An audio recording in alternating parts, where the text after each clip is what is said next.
Hello friends, તમે આ video જરૂરથી એન્ડ સુધી જોજો. માટીના કોડિયા જે દિવાળીમાં આપણે દીવા કર્યા હોય પછી આપણે ફેંકી દેતા હોઈએ છીએ, એ કોડિયા આપણને કિચનમાં ખૂબ જ કામ લાગે છે. બહુ યુઝફુલ ટિપ્સ છે, તો જરૂરથી આ વિડીયો એન્ડ સુધી જોજો. તો તમને પણ આ એકવાર ટિપ્સ તમે યુઝ કરશો તો વારંવાર આ ટિપ્સ તમે યુઝ કરશો. તો સૌથી પહેલા આપણે ગરમ પાણીમાં આ વાપરેલા કોડિયા, યુઝ કરેલા કોડિયા આપણે ગરમ પાણીમાં સારી રીતે ધોઈ લઈશું, જેથી તેલ અને ઘી ચીકાશ વાળો ભાગ હોય એ સારી રીતે નીકળી જશે. તો 2 મિનિટ માટે આ રીતે ગરમ પાણીમાં રાખી મૂકવાના, તો એકદમ સારી રીતે ચીકાશ દૂર થઈ જશે. ગેસની ફ્લેમ બંધ કરી દઈશું અને આ રીતે કોડિયા 2 મિનિટ માટે રાખી મૂકીશું.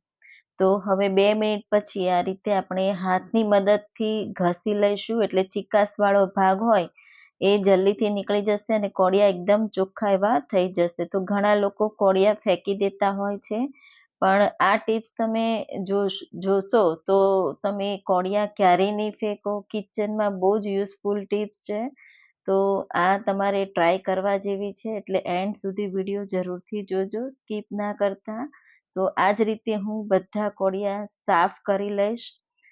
તો આ રીતે કોડિયા બધા સાફ કરી લૂછી તડકામાં 2 દિવસ સુકાવી દઈ અને પછી બોક્સમાં કે પછી કોઈ ડબ્બામાં ભરીને તમે બીજી દિવાળીમાં યુઝ કરી શકો છો. તો એકદમ ચોખ્ખા અને બિલકુલ વાસ નહીં આવે એવા એકદમ ચોખ્ખા થઈ જશે. તો તમે સ્ટોર પણ કરી શકો છો અને આ રીતે તમે ટિપ્સ પણ યુઝ કરી શકો છો. તો અહીંયા બધા જ કોડિયા એકદમ સારી રીતે ચીકાશ દૂર થઈ ગઈ. હવે લૂછી લઈશું. તો મેં અહીંયા એક છીણી લીધી છે મોટા કાણાવાળી, અને આ રીતે આપણે કોડિયાનો પાવડર રેડી કરીશું. તો એકદમ સારી રીતે જેટલો પાવડર જોઈએ એ રીતે આપણે પાવડર કરી લઈશું. તો જેટલું ટિપ્સ આપણે યુઝમાં લેવી હોય એ રીતનું આપણે પાવડર રેડી કરીશું. બાકીનો પાવડર જ્યારે પણ તમે યુઝ કરવાના હોય ત્યારે તમે કરી શકો છો. તો આ રીતે તમે જોઈ શકો છો, મેં અહીંયા કોડિયાનો પાવડર કરી લીધો. હવે એમાં તો આ રીતે મેં અડધું જ કોડિયું ઘસી લીધું છે. તો તમે આખું કે પછી પાવડર પણ તમે આખું કરી શકો છો. હવે 1 ચમચી આપણે મીઠું અને અડધા લીંબુનો રસ, તો તમે થોડા ટીપા પણ ઉમેરી શકો છો. મારી પાસે ખરાબ લીંબુ હતું એટલે મેં અડધું નીચોવી દીધું. અને એકદમ સારી રીતે બધું મિક્સ કરી લઈશું. તો પાવડર અને લીંબુ મીઠું એકદમ સારી રીતે મિક્સ કરી લઈશું. તો આ ટિપ્સ બહુ યુઝફુલ છે. જરીક પણ મહેનત વગર આ ટિપ્સ તમે જરૂરથી ટ્રાય કરજો. તો આ રીતે કોડિયાનો પાવડર આ રીતે આપણે ત્રાંબાનું કે પિત્તળના વાસણ એકદમ ચમકી જશે, એટલું જોરદાર આ રિઝલ્ટ છે. તો તમે જોઈ શકો છો, ઘસ્યા વગર, મહેનત વગર આ તાંબાની લોટી એકદમ સારી એવી ચમકવા લાગી. તો લગભગ 2 થી 3 દિવસ સુધી આવી રહેશે, એકદમ જ ચમકીલી. બજારમાં પિત્તાંબરી મળતી હોય છે, પણ જો તમે એનાથી વાસણ ઘસ્યા હોય ત્યારે 2 દિવસ સુધી લાલ રહેશે, પછી કાળા પડી જાય. તો આ રીતે આ ટિપ્સથી તમે વાસણ એકદમ સારા એવા ચોખ્ખા, અને હું ધોઈને પણ તમને બતાવી રહી છું, ત્રાંબાની લોટી એકદમ જ ચમકી અને નવી નવી હોય એવી દેખાય છે. એ જ રીતે હું ભગવાનના દિવેટ અને નાની એવી તાંબાની ડીશ બંને હું બતાવી રહી છું. તો આ પિત્તળનું વાસણ છે, તો આ રીતે થોડું લેવાનું અને ઘસી લઈશું. જરીક લગાવશો એટલે વાસણ ચમકવા લાગશે. તો આ જ રીતે તમે તાંબા, પિત્તળ અને ચાંદીના વાસણ પણ આ જ રીતે તમે કરશો તો બહુ સારા એવા ચમકવા લાગશે. તો આ જ રીતે મેં બધા જ તાંબા અને પિત્તળના વાસણને આ રીતે ઘસી લીધા છે.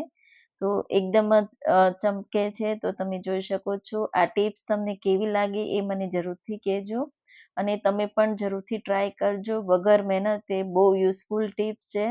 તો તમે એકવાર આ ટિપ્સ યુઝ કરશો તો તમે વારંવાર અને બીજા બધાને પણ આ ટિપ્સ તમે કહેશો કે આ રીતે તમે કઈ રીતે યુઝ કરી છે એ, અને મારા વિડીયોને વધુમાં વધુ શેર કરજો, જેથી લોકો આ રીતથી ટિપ્સ સારી રીતે યુઝ કરી શકે. તો આ જ રીતે મેં બધા વાસણ ઘસી લીધા અને સારા પાણીથી ધોઈ લીધા. તો તમે જોઈ શકો છો, દુકાનમાં હોય એવા જ વાસણ, નવા હોય એવા જ વાસણ સરસ થઈ ગયા. તો આ ટિપ્સથી એકદમ સારા એવા વાસણ ચમકીલા અને લાંબો સમય સુધી આવા જ રહેશે. તો હવે આપણે કોટન કપડાથી સારી રીતે લૂછી લઈશું, થોડું ઘસીને લૂછવાનું, એટલે વાસણ એકદમ ચમકશે અને લાંબો સમય સુધી એવા રહેશે.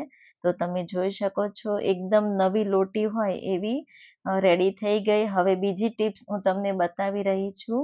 તો મેં અહીંયા લોખંડનો તવો તમે જોઈ શકો છો મેં લીધો છે. હવે એમાં આપણે 2 ચમચી જેટલું આ રીતે પાણી ઉમેરી દઈશું અને દવાનું પેકેટ આ રીતે લીધું છે.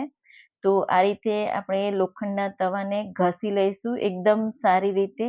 તો તમે સ્ક્રબર પણ લઈ શકો છો, પણ આ ટિપ્સ બહુ સારી એવી છે.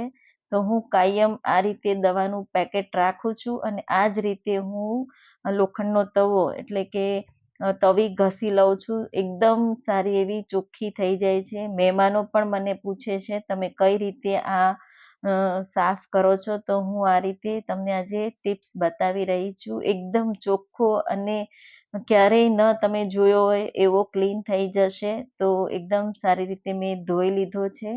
હવે આપણે તરત જ લૂછી લઈશું એટલે કાટ બિલકુલ નહીં લાગે. તો તમે આ ટિપ્સ જરૂરથી ટ્રાય કરજો. તમને બેમાંથી કઈ ટિપ્સ વધારે ગમી અને બંને ટિપ્સ તમને કેવી લાગી એ મને જરૂરથી કોમેન્ટ્સમાં જણાવજો.